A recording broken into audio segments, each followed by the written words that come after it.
Témoignage évidemment très émouvant, très lucide aussi, qui nous pose à toutes et à tous des questions vertigineuses, à chacun bien sûr individuellement, mais aussi à la collectivité. Qui doit décider? Qui doit décider du moment où la vie s'arrête? Doit-on faire évoluer notre législation? Nous avons aujourd'hui autour de cette table plusieurs personnalités qui ont des points de vue, des expériences différentes. Et je voudrais commencer par vous, Roxane Guichard, bonjour. Bonjour. Merci d'être avec nous sur ce plateau. Vous êtes la fille d'Anne Bert. On vous a vu à l'instant dans le documentaire et je vous remercie d'avoir accepté d'être là pour parler de ce que vous avez pu vivre aux côtés de votre mère, mais peut-être plus encore de ce que vous vivez depuis de ce deuil. On va vous entendre dans quelques instants. Lou Bémont-de-Selleville, bonjour. Vous êtes journaliste chargé des questions de bioéthique pour le quotidien La Croix. Vous avez été en contact avec Anne Bert, ce qui vous a amené à faire une rencontre assez passionnante. Je n'en dis pas plus, vous nous raconterez. Face à vous, Jean-Claude Amezen, bonjour. Bonjour. Votre éclairage nous sera évidemment précieux puisque vous êtes l'ancien président du Comité consultatif national d'éthique. Vous l'avez été pendant 4 ans. Vous êtes médecin, grand vulgarisateur scientifique et bien sûr homme de radio sur France Inter. Bonjour Olivier Falorni. Bonjour. Vous êtes député de Charente-Maritime, longtemps au Parti Socialiste. Vous siégez maintenant à l'Assemblée chez les non-inscrits. Et vous aussi, vous avez croisé Anne Bert. Vous êtes le co-auteur d'une proposition de loi sur la fin de vie, sur le libre choix face à la mort. Et évidemment, nous aurons l'occasion d'en parler. Je commence donc par vous, Roxane Guichard. D'abord, question toute simple, ce film, est-ce que vous l'avez vu? Oui, on l'a vu il y a une quinzaine de jours. Et on m'avait même proposé de le voir en amont, mais je n'avais pas réussi à le regarder toute seule sur mon ordinateur. Donc finalement, je l'ai découvert dans une salle de cinéma pour l'avant-première, avec ma famille et des inconnus autour.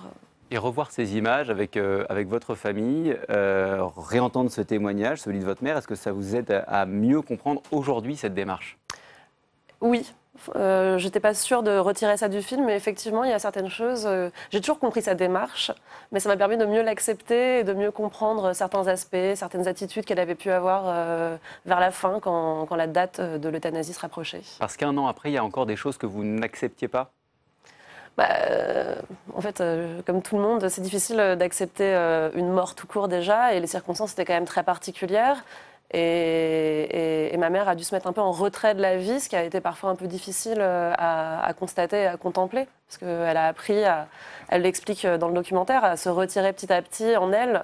Et ça, je l'ai mieux compris et mieux accepté en voyant le film. C'est intéressant ce que vous dites, parce que dans le film, justement, ce qui nous frappe, enfin ce qui m'a frappé en tout cas, c'est le fait qu'elle soit extrêmement vivante, on a le sentiment que jusqu'au bout, elle veut vivre intensément. Mais elle le voulait, elle l'a fait jusqu'au bout. J'ai des photos, elle est là avec un verre de vin, alors qu'on est dans le centre de soins palliatifs où ensuite l'euthanasie a eu lieu. Mais pour autant, petit à petit, elle s'est quand même désengagée de la vie de nous les vivants pour se préparer d'une certaine manière, mais tout en restant quand même très joyeuse et très vivante. Mais il y a quand même une forme de mise en retrait, oui. Enfin, en tout cas, moi, je l'ai ressenti comme ça. Je vous écoute et on sent que vous êtes relativement en paix avec cette décision, qui n'est pas la vôtre, mais... Oui, j'ai toujours été en paix avec cette décision. De toute façon, avant même qu'elle l'annonce, quand on a su la maladie qu'elle avait, je savais que tôt ou tard, elle nous dirait qu'elle ferait le choix d'une euthanasie, en fait. J'aime pas trop ce mot. Du reste, une élective à mourir, ça fait plus... Vous pouvez peut-être d'ailleurs nous raconter comment est-ce qu'elle vous l'a dit à vous, à votre famille? Alors j'aimerais pouvoir vous le dire, mais en fait je ne m'en rappelle pas. Alors c'est peut-être un blocage, un mécanisme psychologique.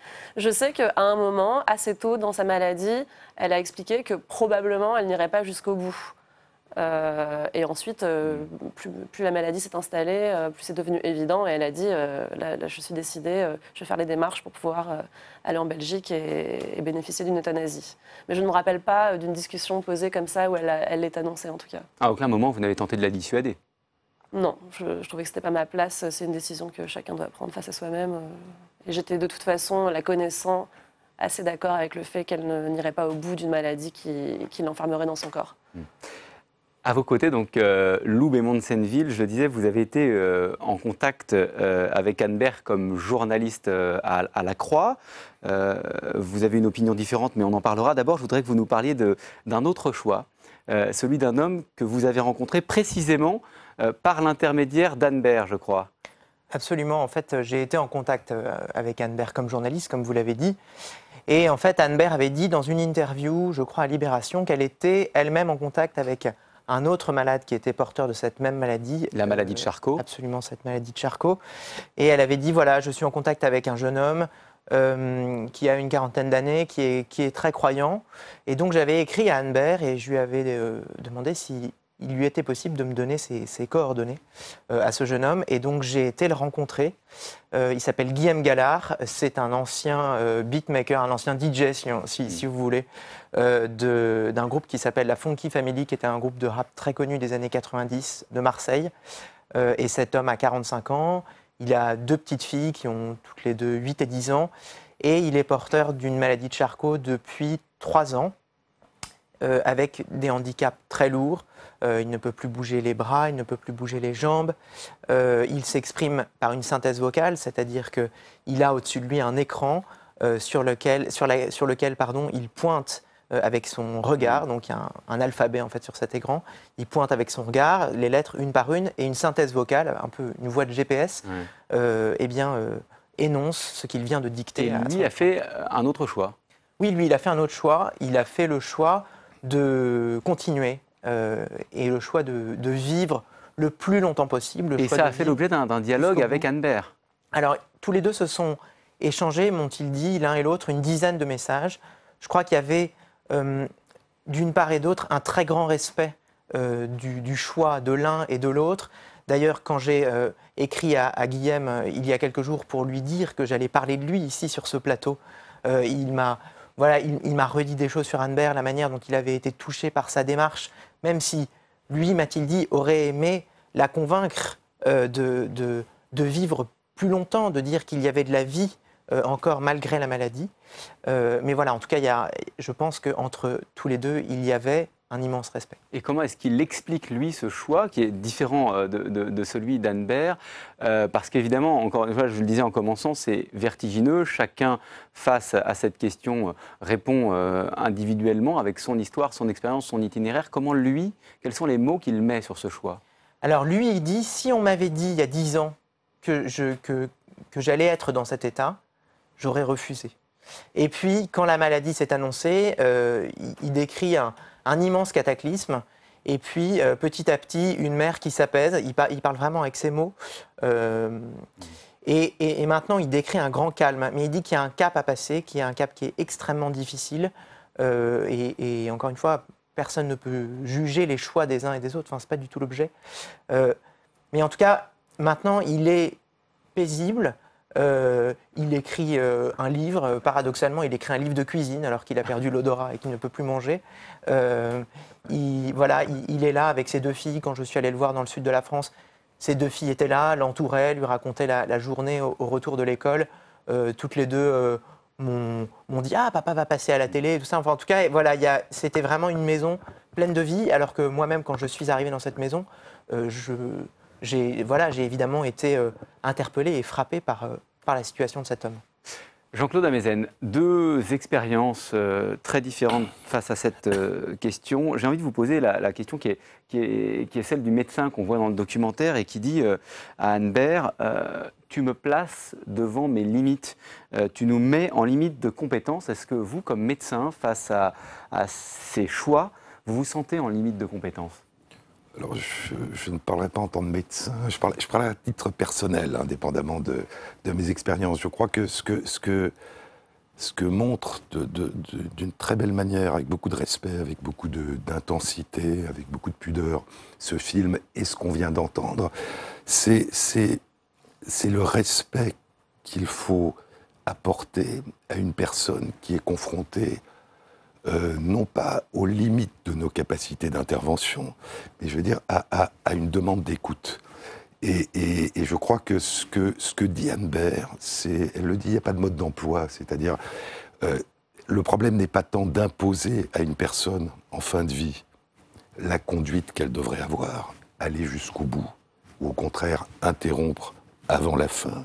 Je crois que c'est d'essayer de se mettre au service de la personne, plutôt que de la mettre au service de ce qu'on croit bon pour elle. Et je crois que dans tous ces cas, que ça soit la volonté d'aller jusqu'au bout, de vivre jusqu'au bout, ou la volonté d'interrompre et de ne pas se voir aller jusqu'au bout. Je crois que dans les deux cas, Anne-Bert le dit, il faut du courage. Et ce que montre ce film et ce que montre l'histoire que vous racontez, je crois, c'est qu'il est assez rare que des personnes s'approprient leur fin, c'est-à-dire pas simplement la subissent, mais se l'approprient. Et je crois qu'il est assez rare dans la société qu'on accompagne ces personnes et qu'on les aide. Il y a un déficit scandaleux et tragique d'accompagnement en termes de soins palliatifs, c'est-à-dire simplement de présence, de soulagement de la souffrance. Et il y a aussi une indifférence en ce qui concerne la façon dont les personnes veulent vivre leur fin de vie. Donc je crois que la difficulté que nous avons dans notre pays, c'est au fond d'accepter, d'écouter, de respecter la singularité de ce qu'est la vie de chaque personne et de ce qu'est la façon dont chaque personne imagine, se représente ce que va être sa fin de vie. Encore faut-il qu'elles aient le choix, mais c'est ce qui va être l'objet de notre questionnement maintenant. Olivier Falorni, à la place qui est la vôtre, celle du politique, comment est-ce que vous avez regardé ce documentaire? Je rappelle que vous avez, vous aussi, eu l'occasion de côtoyer Anne-Bert, de l'entendre. Avec beaucoup d'admiration d'abord. C'est vrai que j'ai eu la chance de la rencontrer avec son mari à ma permanence. Elle était venue, alors que la maladie ne l'avait pas encore, j'allais dire, totalement emmurée dans son corps. Elle était venue me dire qu'elle appréciait le combat que je menais depuis des années sur la fin de vie et de m'enjoindre de le continuer. Et d'ailleurs, je m'étais engagé auprès d'elle pour déposer une proposition de loi qui a été déposée et dont elle a rédigé à travers une lettre qui avait été publiée le préambule, la préface de cette proposition de loi. C'est elle qui l'a écrite. C'est elle qui l'a écrite et j'ai tenu à ce que l'exposé des motifs, finalement, qui est en général une présentation assez technique, soit son œuvre. Parce que, au-delà de l'aspect juridique, au-delà de l'aspect médical, et moi, je dois dire que j'ai déploré, lors du précédent débat que nous avons eu à l'Assemblée nationale sur la loi Claes-Leonetti, que ce débat soit médicalisé.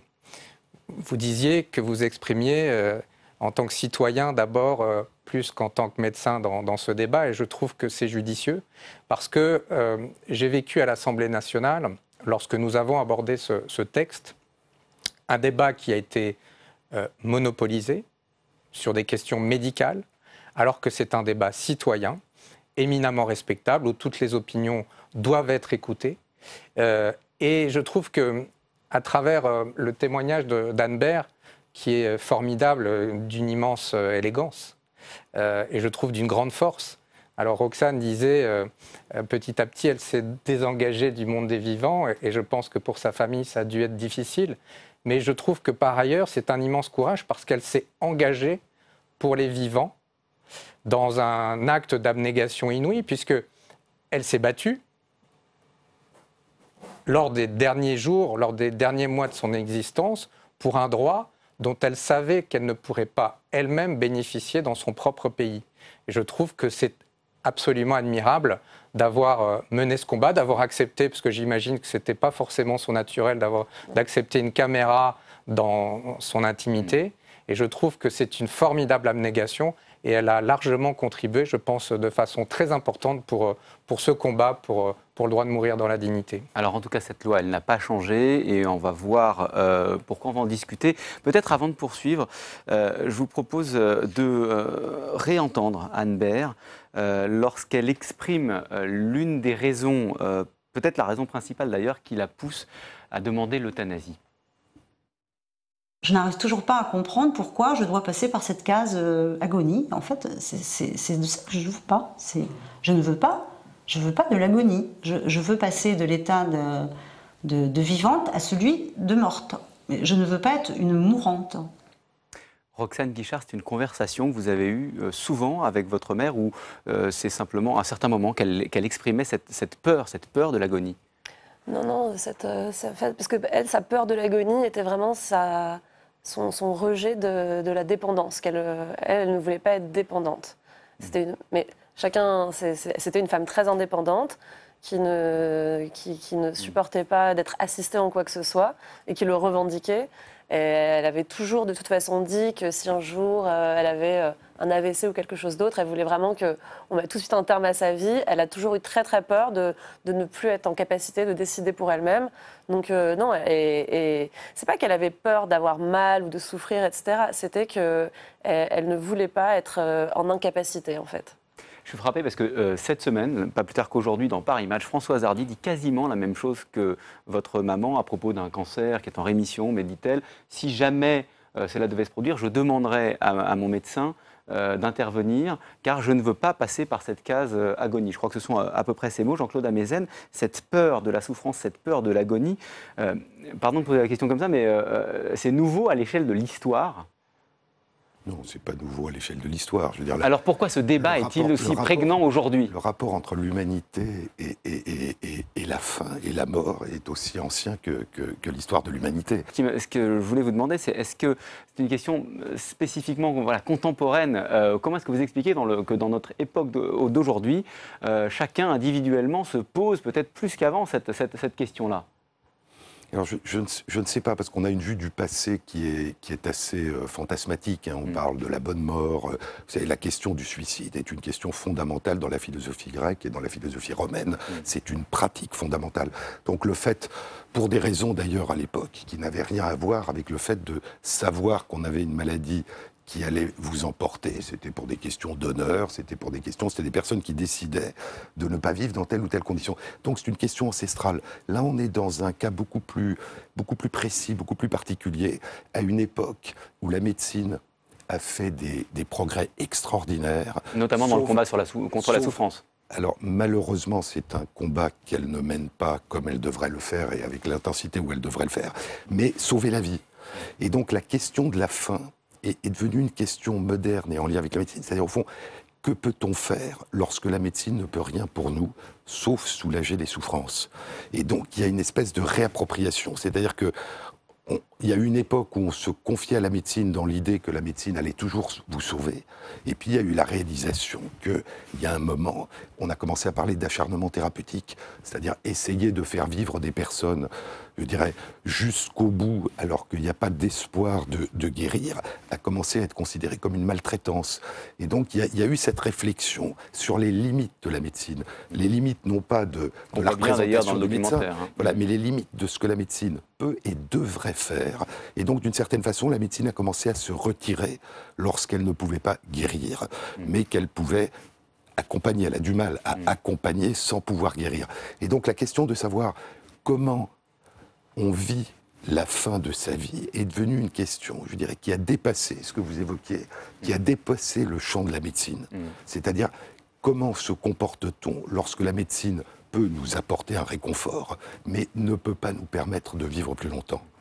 Loubet-Montsetteville, votre journal, La Croix, a publié un sondage, j'allais dire sans appel, c'était en janvier dernier. 89% des Français sont favorables à une évolution de la loi sur la fin de vie. L'affaire est entendue, pour vous, ça va se faire un jour ? Je ne sais pas si ça va se faire un jour. En tout cas, ce que disent les médecins lorsqu'on va les rencontrer, notamment dans des services de soins palliatifs, j'ai passé il n'y a pas longtemps 3 jours dans un service de soins palliatifs remarquable du sud de la France, c'est que les demandes de mort, les demandes d'euthanasie varient. C'est-à-dire que lorsqu'une personne formule une demande, souvent c'est une personne qui est en fin de vie, souvent c'est une demande qui, au bout d'1 jour, 2 jours, s'estompe, parce qu'en fait, derrière cette demande, il y a toujours quelque chose, disent ces médecins. Il y a la volonté de ne pas souffrir. Donc la question, c'est comment est-ce qu'on apaise cette souffrance. Parfois, il y a la volonté d'une réconciliation familiale, de voir un tel ou une telle avec lequel on peut être brouillé. Donc en tout cas, moi, les professionnels avec qui je parle, et les professionnels de soins palliatifs, disent très souvent, ces demandes d'euthanasie sont des demandes qui cachent quelque chose d'autre, qui veulent dire plus qu'une demande de mort. Mais à cela, on vous opposera la détermination d'Anne Baird qu'on a vue dans ce documentaire et qui, pour le coup, cette demande, elle est extrêmement constante. Alors, encore une fois, je pense que les demandes qui sont constantes de cette manière-là sont exceptionnelles, ce qui ne veut pas dire qu'elles ne sont pas légitimes, ce qui ne veut pas dire qu'elles ne sont pas qu'il ne faut pas les entendre, les écouter. Moi, j'ai été, comme tout le monde, je pense, extrêmement touché, ému par ce documentaire qu'on vient de voir. En tout cas, je pense qu'il y a quand même une question qui se pose, il y a à la fois la question de la souffrance et il y a la question de la dépendance. Et on voit bien là dans les échanges qu'on commence à avoir. Une chose qui m'a interpellé, c'est de quelle manière, quel message on envoie si on dit voilà, la dépendance n'est plus vivable aujourd'hui, il n'y a pas de vie parce qu'on peut être dépendant. Quel message on envoie à ceux qui aujourd'hui sont dépendants? J'ai été frappé par un certain nombre de malades, de patients atteints de la SLA au moment justement de la parution du livre d'Anne-Bert et qui disaient et nous alors, est-ce que la seule solution c'est l'euthanasie? Olivier Falorni, c'est un argument qu'on entend souvent de la part des personnes qui s'opposent à l'évolution de la loi. Voilà, ouvrir cette porte à l'euthanasie, c'est à terme en quelque sorte imposer cet usage et dire aux personnes dépendantes, voilà, il faudrait peut-être songer à partir. Vous l'entendez, vous, cet argument? Pas du tout. Vous évoquiez tout à l'heure la question de l'évolution des mentalités au fil des ans et au fil des siècles. Ouais, je l'évoquais à travers le sondage de la Croix. Oui, mais vous n'avez pas évoqué un chiffre tout aussi important que les 89%. Ce sont les 72% d'avis favorables de croyants pratiquants. 72%. Et là, je crois qu'on mesure l'avancée des mentalités. J'aime trop la vie pour me laisser mourir, disait Anne-Bert. Je pense que cette phrase résume tout. Et j'insiste vraiment sur la notion de débat citoyen sur cette question qui me semble fondamentale. Je vous repose la question parce que vous venez de la gauche et la gauche, c'est certes l'émancipation des individus et c'est un choix individuel, on en a beaucoup parlé, mais c'est aussi la solidarité avec les plus faibles. Est-ce que Soulvel ou Weymonde-Senneville est quand même important? Est-ce que si on entérine ce choix, ce n'est pas aussi, on ne court pas le risque de dire aux personnes dépendantes, voilà, vous ne servez plus à rien? Mais le risque que l'on court par rapport à ça, c'est aujourd'hui. Ce sont les euthanasies clandestines qui sont pratiquées dans ce pays. Il faut quand même dire en France qu'il y a, ça n'est pas moi qui le dis, c'est l'INED, l'Institut national des études démographiques, qui évalue entre 3 et 4 000 euthanasies clandestines pratiquées par an. C'est ça le problème, parce qu'on ne sait pas, en l'occurrence, par définition, si ça relève de la volonté ou pas du malade. J'ai eu le plaisir d'accueillir il y a quelques jours dans ma circonscription à La Rochelle un médecin belge, le docteur Yves Delocte, qui vient de sortir un livre « Docteur, rendez-moi ma liberté ».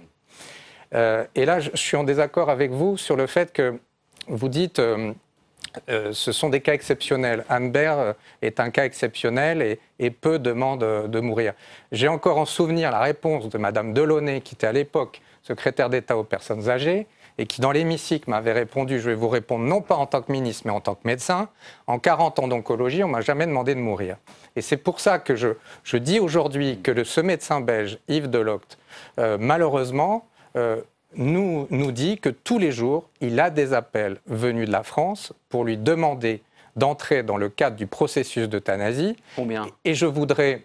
Ah ben c'est quotidien, c'est quotidien. Et je veux insister là-dessus. Nous avons un débat ici, légitime, mais qui reste franco-français. Nous avons à nos frontières, et Anne-Bert a dû s'exiler pour pouvoir partir. Nous avons un débat franco-français qui devrait regarder un peu ce qui se passe à l'extérieur. En Belgique, ça fait 16 ans que la loi est appliquée. Et justement, ces questions de dérive possible, eh bien, elle trouve sa réponse de l'autre côté, outre Quiévrain. Ça veut dire que lorsqu'on regarde comment cela se passe en Belgique, on voit bien que les dérives, les craintes que je peux comprendre, elles n'existent pas, que le nombre d'euthanasies n'a pas bondi en flèche, qu'elle est une possibilité offerte par la loi, que certains n'y recourent pas d'ailleurs, que c'est une forme de soulagement en se disant si à un moment la maladie devient insupportable, je solliciterai l'euthanasie, mais un certain nombre de personnes ne demandent pas ce recours à l'aide médicalisée au décès. Mais il n'y a pas de dérive. Un an après, la loi n'évolue pas. Le Conseil consultatif national d'éthique n'a pas souhaité que cette loi, enfin dans son avis en tout cas, n'a pas émis d'avis favorable à une évolution de la loi. Roxane Guichard, est-ce que c'est une déception pour vous? Est-ce que c'est une sorte de défaite pour le moment du combat de votre mère? J'aurais du mal à vous dire le contraire, effectivement. Oui, c'est une déception. Après, on s'y attendait, de toute façon. Vous y attendiez? Moi, je ne suis pas spécialiste, mais en tout cas, des gens qui sont un peu plus au fait de tout ça m'avaient expliqué qu'il n'y avait pas grand-chose à attendre de cette consultation-là, notamment parce que, de la manière de laquelle elle était construite, on ne pouvait pas s'attendre à autre chose. Et effectivement, oui, on attend que ça change. Je ne sais pas quoi vous dire de plus, évidemment que c'est une déception. Oui. Est-ce que vous êtes militante d'abord? Est-ce que vous souhaitez, est-ce que vous militez pour une évolution de la loi, au-delà du témoignage et du témoignage de votre témoignage et du témoignage de votre mère? C'est toujours une question qui est difficile, parce que non, je ne suis pas militante. Et comme je le dis souvent en amont, quand on m'invite quelque part pour en parler, moi je peux qu'apporter un témoignage d'une personne qui a été à côté de quelqu'un qui a fait ce choix.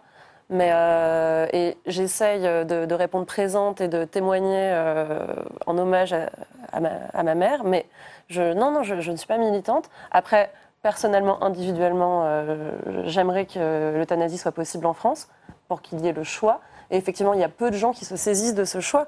Il y a beaucoup de gens, ça rassure en Belgique, là où ma mère est décédée, c'est dans un centre de soins palliatifs. Et dans ce centre de soins palliatifs, ils réalisent des euthanasies. Et c'est à raison de moins de 10 par an, je crois. Donc c'est très très peu. Ils font peu d'euthanasie. Et beaucoup de gens qui effectivement disent qu'ils voudraient un jour en bénéficier, finalement font le choix de mourir, entre guillemets, naturellement. Et simplement, il y aura toujours une petite partie, effectivement, ce que vous appelez les fameux cas exceptionnels, qui par contre ne se satisferont pas de ça. Et ces gens-là, je ne pense pas qu'on puisse les laisser dans un vide juridique, en fait. Mais... Jean-Claude Amezen, un mot sur le fonctionnement peut-être du Conseil national d'éthique que vous avez présidé, parce que ce qui ressort de ce que nous disait à l'instant Roxane Guichard, c'est que cet avis de non-évolution du cadre juridique, il était attendu. Pourquoi ? Alors je crois, d'abord il faut pas, je pense que le rôle du Comité consultatif national d'éthique, ça n'est pas de dire ce qu'il conviendrait de faire, à mon sens, c'est d'aider la société à réfléchir devant des problèmes complexes. N'empêche que derrière, les politiques s'en saisissent pour justifier ou non l'évolution de la loi. Alors je pense que la contribution majeure que peut faire le Comité, c'est d'essayer d'aider la société à réfléchir, c'est pas de se substituer à la société. Mais aujourd'hui, la société, elle le veut dans son... À réfléchir, je n'ai pas dit à décider, à réfléchir, à voir la complexité des questions. Un point peut-être par rapport à ce qui était dit tout à l'heure. Dans tous les pays où l'assistance au suicide ou l'euthanasie sont autorisées, c'est pas la même chose. Il y a des pays qui autorisent l'assistance au suicide et il y a des pays qui interdisent de... Précisez bien la différence peut-être pour nos téléspectateurs. À mon sens, la forme, j'allais dire le respect majeur de l'autonomie d'une personne, c'est de lui donner le moyen, si elle le souhaite, d'interrompre sa vie. C'est l'assistance au suicide. L'euthanasie va un pas plus loin, c'est de demander à quelqu'un, en l'occurrence un médecin, parce qu'on le lui a demandé, d'interrompre sa vie. Donc c'est l'assistance au suicide. C'est vous avez la possibilité. Ce qui est intéressant, c'est que dans les États américains où il y a une assistance au suicide, là encore, uniquement lorsque les médecins ont dit que dans 6 mois on va mourir d'un cancer, donc on est en fin de vie, comme l'était Anne Bert. C'est pas la même chose qu'en Belgique, où on peut décider d'interrompre sa vie, par exemple, parce qu'on est tétraplégique et qu'on supporte pas la vie. C'est différent d'interrompre sa vie alors qu'on va inéluctablement disparaître, ou de l'interrompre parce que la vie n'est pas vivable. Eh bien, dans ces États américains, les personnes reçoivent un produit qu'elles peuvent ingérer. Un tiers des personnes qui reçoivent l'autorisation ne le demandent pas. Un tiers des personnes qui reçoivent le produit parce qu'ils l'ont demandé ne le prennent pas jusqu'au bout. Et seul un tiers le prend. Et donc on voit que ce qui est demandé, et ça n'est qu'1% des personnes qui le demandent et qui obtiennent l'autorisation. Ça veut dire que ce qui est demandé, c'est pas forcément d'interrompre sa vie, c'est d'avoir la possibilité, si on considérait que c'était insupportable, de pouvoir le faire. Un deuxième point important, dans tous les pays où l'autorisation, où l'assistance au suicide ou l'euthanasie est autorisée, chacun a droit, effectivement, à un accompagnement en soins palliatifs. Dans notre pays, plus de la moitié de nos concitoyens n'ont pas accès aux soins palliatifs. Donc je crois que la demande d'interrompre sa vie, c'est quelque chose qui, dans un pourcentage faible, vous l'évoquiez, 1%, un demi% dans les pays qui l'ont autorisé de toutes les personnes en fin de vie, c'est quelque chose qui se passe dans un contexte où l'accompagnement a lieu. Loubet Monsenneville, je vous ai vu tiquer tout à l'heure au moment où on évoquait les dérives ou le fait qu'il n'y a pas de dérive en Belgique. Moi, je voulais réagir effectivement sur la Belgique sur 2 points. D'une part, quand vous dites qu'il n'y a pas de dérive, moi ça m'interroge. Ce qui m'interroge, c'est que contrairement à ce que prévoyait la loi belge il y a 15 ans, aujourd'hui, il est possible d'euthanasier des mineurs, ce qui n'était pas possible auparavant. Donc qu'est-ce que ça veut dire d'euthanasier des mineurs? Est-ce que c'est une dérive ou pas? Moi je pense que la question se pose sérieusement, premier point. Et deuxième point, de la même manière, il est possible d'euthanasier des personnes qui sont en dépression, qui sont dépressives. Et moi-même je parlais à un médecin qui pratique des euthanasies régulièrement en Belgique et qui me disait, au fond, qui suis-je pour dire à cette personne qui est dépressive, eh ben, continue à prendre nos antidépresseurs s'il veut mettre fin à ses jours.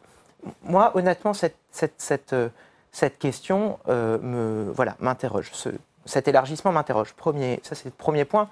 Et le deuxième point, c'est la Belgique a mis en place une commission de contrôle, qui est la commission royale de contrôle, et qui, en 15 ans, n'a jamais sanctionné un médecin. Donc, c'est une commission a posteriori, c'est-à-dire qui contrôle tous les cas d'euthanasie déclarés. Et là encore, ça m'interroge. Qu'est-ce que c'est qu'une commission de contrôle qui ne sanctionne jamais? Olivier Falorni, vous souhaitez répondre? Moi, ce qui m'interroge, c'est ce qui se passe en France. Je veux dire, il y a des euthanasies clandestines qui se font par milliers dans ce pays, sans que personne n'en sache les raisons, les motifs, si cela relève de la volonté du patient ou pas. C'est ça qui m'interroge. Législateur français, je me dis comment peut-on se satisfaire de ça? Au-delà de la question effectivement de la liberté de choix, moi je suis de ceux qui considèrent que la loi protège. Aujourd'hui, en Belgique, aucune des grandes formations politiques de ce pays ne veut revenir sur la loi sur l'euthanasie. Aucune. Et là aussi, la question des religions a été dépassée en Belgique. Alors effectivement, il y a des situations, j'évoquais le docteur Delocte, et il l'évoquait, où le médecin se trouve confronté à sa conscience. D'ailleurs, la clause de conscience est applicable là-bas. Dans la proposition de loi que j'ai déposée, elle est aussi évidemment possible, à condition que le médecin oriente la personne vers un médecin qui accepte de pratiquer l'euthanasie. Ensuite, vous évoquez la question des maladies psychiatriques. En l'occurrence, le docteur Delocte dit qu'il ne pratique pas l'euthanasie sur des situations comme celle-là parce que ça lui semble effectivement complexe. Alors je ne dis pas que ce qui se passe en Belgique est formidable et que voilà, on a tout résolu. Je dis simplement que depuis 15 ans, la loi belge finalement a pris ses responsabilités et que la loi française, elle, n'a pas pris ses responsabilités. Nous sommes dans l'hypocrisie et je considère que d'ailleurs, finalement, la loi Claes-Leonetti est la pire des solutions. Soit on en restait à la loi Leonetti de 2005. C'est-à-dire la sédation profonde, la pire des solutions pour vous, c'est la solution actuelle. La sédation profonde et continue, pour moi, est une immense hypocrisie. Alors, je ne vais pas dire génératrice de souffrance supplémentaire, parce qu'on n'en sait rien, contrairement à M. Leonetti. Mais soit on est dans la logique Leonetti 2005, c'est-à-dire on est dans le laisser mourir avec un accompagnement, c'est respectable. Soit on est dans une loi sur l'euthanasie. Mais la loi Claes-Leonetti, à mon avis, est la pire des choses, c'est-à-dire un compromis boiteux, j'allais dire un compromis politicien, c'est terrible. Alors, nous allons conclure dans quelques instants rapidement, Jean-Claude Amezen, sur ce qui vient d'être dit, sur les dérives, et peut-être sur ce que vous disiez, Olivier Falorni, sur la question de savoir s'il y a aujourd'hui beaucoup d'euthanasie clandestine en France. Oui, c'est une enquête de l'INED, et ce qui est le plus scandaleux et ce qui est le plus grave, c'est que, puisque ce sont des déclarations des médecins eux-mêmes, c'est qu'une partie de ces euthanasies sont faites sans demander l'avis des personnes. Donc c'est tuer des personnes. Je veux dire, c'est pas répondre à la demande de personnes. Donc c'est une situation qui est scandaleuse. Je pense que la situation en Belgique, je parle pas d'un point de vue légal, est très différente. Encore une fois, ce qui se passe en Suisse, dans des États américains, ce qui vient d'être adopté par le Canada, c'est la possibilité de mettre un terme à sa vie lorsque l'on va mourir dans les semaines ou les mois qui viennent. C'est pas du tout la même chose que ce qui se passe en Belgique, et je pense que ça pose des problèmes totalement différents. ce qui se passe en Belgique. Je ne suis pas d'accord en ce qui concerne la loi Claes-Leonetti. D'abord, la loi Leonetti prévoyait la sédation profonde et continue jusqu'au décès, mais elle le restreignait beaucoup plus que la loi Claes-Leonetti. Je pense que ces lois ne sont pas mauvaises. Ce qui est scandaleux, c'est que depuis la loi sur les soins palliatifs en 99, c'est-à-dire depuis près de 20 ans, elle n'est pas appliquée. Et donc, ce qui est tragique, c'est qu'on considère que l'assistance au suicide ou l'euthanasie en France serait une alternative à l'absence de soins palliatifs, au lieu d'être une possibilité donnée en plus de l'accompagnement.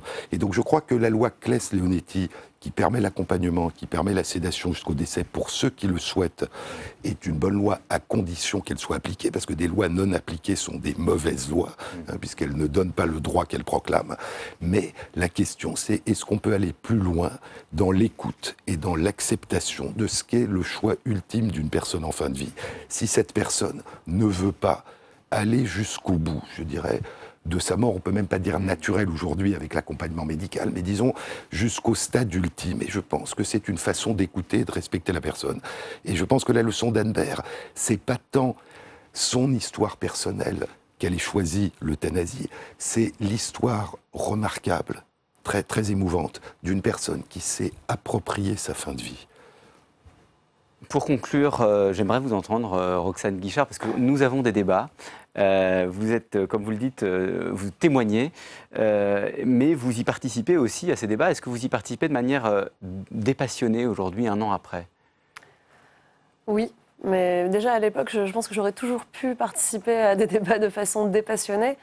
J'y participe de façon dépassionnée parce que je ne pense pas que ce soit le genre de questions sur laquelle on peut vraiment convaincre les gens. Je pense que c'est quelque chose qu'on a tous intimement et je ne pense pas qu'on pourrait réciproquement se convaincre par la force des arguments, en fait. On a beau dire que 89% des Français sont pour, c'est pas pour autant que ça va convaincre quelqu'un.